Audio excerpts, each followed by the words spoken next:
ओम नमो भगवते वासुदेवाय। महाभारत की कथाओं में प्रसंग है पांडवों का गंगा पार होना, कौरवों के द्वारा उनकी अंत्योष्टि क्रिया और वन में भीमसेन का विषाद। वैशंपायन जी कहते हैं, जन्मेजय, उसी समय विदुर का भेजा हुआ एक विश्वास पात्र मनुष्य पांडवों के पास आया। उसने पांडवों को विदुर का बतलाया हुआ संकेत सुनाया और कहा, मैं विदुर का विश्वास पात्र सेवक हूँ। मैं अपने कर्तव्य को ठीक ठीक समझता हूँ। आप विदुर के कथनानुसार शत्रुओं पर अवश्य विजय प्राप्त करेंगे। यह नौकर तैयार है, आप इस पर चढ़कर गंगा पार हो जाइए। जब पांडव अपनी माता के साथ नाव पर बैठ गए तब उसने कहा, विदुर जी ने बड़े प्रेम से कहा है कि आप लोग निर्विघ्न अपने मार्ग पर बढ़ते चले, घबराएं बिल्कुल नहीं। उसने गंगा पार पहुंचाकर पांडवों का जय जयकार किया और उनका कुशल संदेश लेकर विदुर के पास चला गया। तब पांडव भी गंगा पार होकर लुकते छिपते बड़े वेग से आगे बढ़ने लगे। इधर वारणावत में पूरी रात बीत जाने पर सारे पूर्ववासी पांडवों को देखने के लिए आए। आग बुझाते बुझाते उन लोगों को मालूम हुआ कि यह घर लाख का बना हुआ है और मंत्री पुरोचन भी इसी में जल गया है। उन्होंने निश्चय किया कि पापी दुर्योधन का ही यह षड्यंत्र है। अवश्य ही यह बात धृतराष्ट्र की जानकारी में हुई है। भीष्म, विदुर और दूसरे कौरव भी धर्म का पक्ष नहीं ले रहे हैं। आओ हम लोग धृतराष्ट्र के पास संदेश भेज दें कि तुम्हारा मनोरथ पूरा हो गया।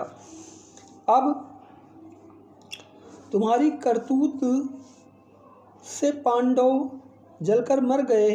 जब सब लोग आग हटाकर देखने लगे तो उसमें तो अपने 5 पुत्रों के साथ मरी भीलनी मिली। उन लोगों ने उन्हें 5 पांडव और कुंती समझा। सुरंग खोदने वाले मनुष्य ने घर साफ करते करते राख से सुरंग पाट दी, इसलिए किसी को भी उसका पता न चल सका। पूर्ववासियों ने यह संदेश धृतराष्ट्र के पास हस्तिनापुर भेज दिया। यह अशुभ समाचार सुनकर धृतराष्ट्र ने ऊपर ऊपर से बहुत दुख प्रकट किया।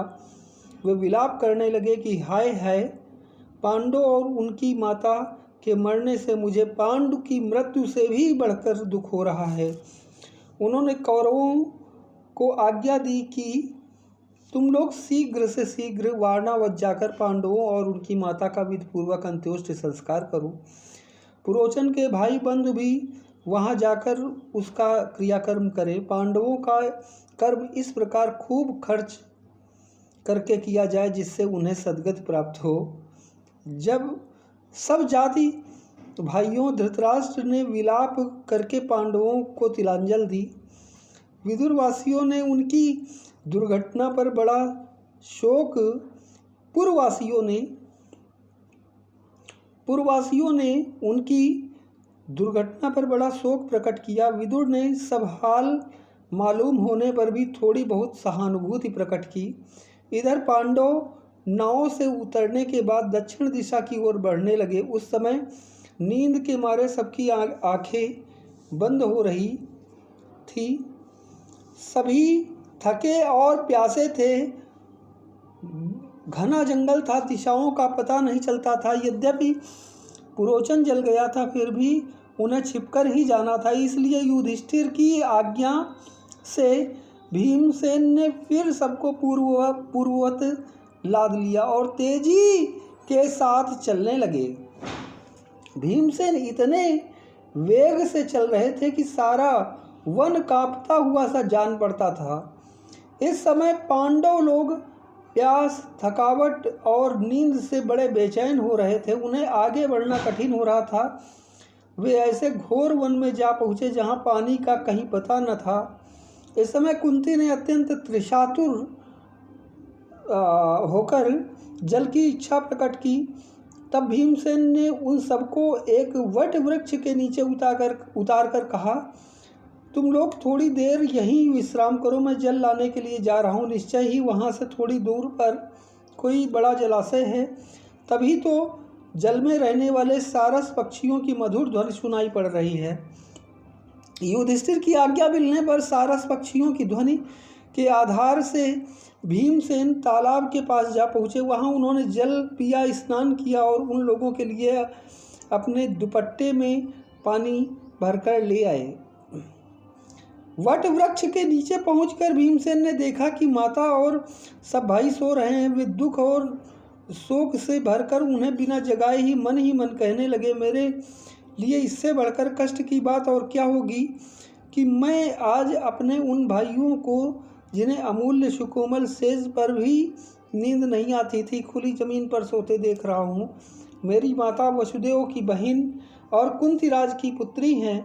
वे विचित्र वीर्य जैसे सुखी पुरुष की पुत्रवधू, महात्मा पांडु की पत्नी और हमारे जैसे पुत्रों की माताएं फिर भी खुली धरती पर लुढ़क रही हैं। मेरे लिए इससे बढ़कर और दुख की बात क्या होगी कि जिन्हें अपने धर्म पालन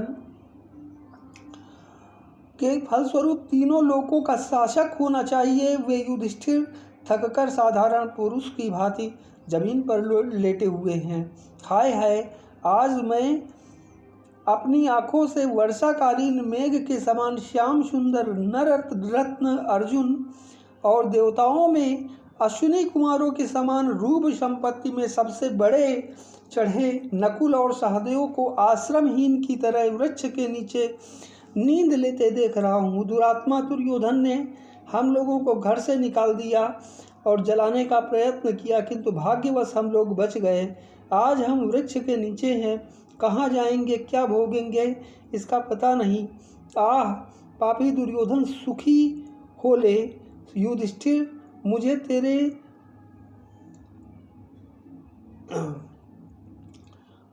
मुझे तेरे वध के लिए आज्ञा नहीं देते, नहीं तो मैं आज तुझे मित्रों और कुटुंबियों के साथ यमराज के हवाले कर देता। अरे पापी, जब युधिष्ठिर तुझ पर क्रोध नहीं करते तो मैं क्या करूं?